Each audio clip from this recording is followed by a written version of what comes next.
Toxic positivity, what it is and why it is dangerous for humans? Motivational slogans about how to be happy and advice on how to stay well, even if we lose our jobs, are pouring out of the media and social networks.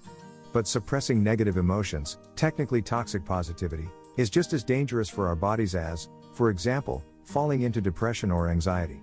What does a diagnosis of toxic positivity entail? How is it dangerous for us, and how can we combat it? What is toxic positivity? Optimism is undoubtedly a great approach to life. However, when positivity becomes programmatic and serves to silence a particular self-experience or emotional response to an unpleasant situation, it becomes toxic. We speak of toxic positivity when a person begins to consider positive emotions more important than negative ones, which he or she considers irrefutably inappropriate and seeks to suppress. Toxic positivity carries with it a strong belief that we will overcome any obstacle or trial in life by remaining positive at all times, to the extent that we completely eliminate the feelings and emotional reactions that are natural to the situation. Symptoms of toxic positivity. Toxic positivity can take many forms. We can recognize it, for example, in the behavior of a colleague who never admits that her family is not perfect, or in the behavior of an influencer who posts 3 times a day on social media about her positive vibes. Here are some examples by which toxic positivity can be identified, either in yourself or in your loved ones. Feeling guilty for negative emotions. The need to appear outwardly happy at all times. Perfect masking of true feelings. The need to handle every situation with a smile. Deflecting, putting down or ridiculing serious situations. Exalting oneself above people who outwardly express frustration or any other non-positive reactions. The need to dispense advice to those around you, such as, "It could be worse, life is too short to be angry, be grateful for everything," etc., instead of actually discussing with them what is bothering them. Negative emotions are natural. Despite the fact that emotions like getting angry, jealous, upset, or even crying don't look good on the outside and don't get many likes, they are a natural reaction to certain situations, and venting them is pronounced healthy for us. Why toxic positivity is dangerous? No one wants to be seen as a morose or crybaby among friends. But there is a fundamental difference between life optimism and toxic positivity. An optimist vents his emotions but takes a certain, usually positive, attitude towards them, whereas a person with toxic positivity bottles them up. Logically, then, such a person falls into a state of repressed feelings, and just as it is dangerous to fall into depression and anxiety, it is also dangerous to be subjected to the long-term stress of denying one's own emotions.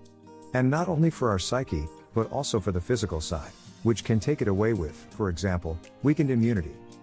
Evidence of this can be seen, for example, in a 1997 study in which participants were shown a documentary about a serious medical procedure and had their stress reactions measured, such as heart rate, pupil dilation or constriction, or sweating.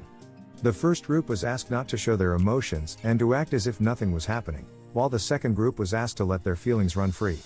The result was that although the first group appeared outwardly calm to cool, the physiological arousal and stress grew in the participants' bodies much more than in the people in the second group.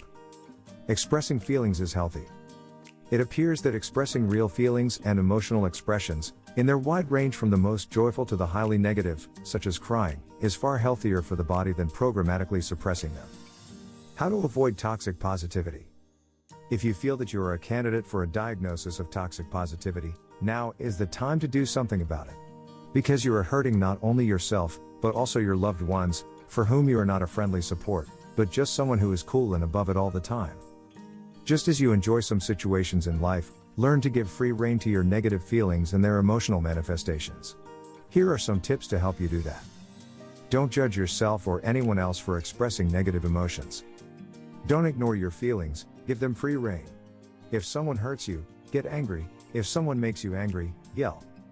Remember that sometimes not being cool is perfectly normal. Life is varied, don't limit yourself to a wave of positive emotions. Listen to your friends, even if they are sad or angry and you are uncomfortable. Don't try to persuade them to think positively. Don't give any unsolicited advice. If you suspect that social media is a big part of your toxic positivity, take a break from it for a while. See your emotions as clues that your mind, and by extension your whole body, is trying to tell you something and point you somewhere. Everyone needs a different amount of time to manage their emotions.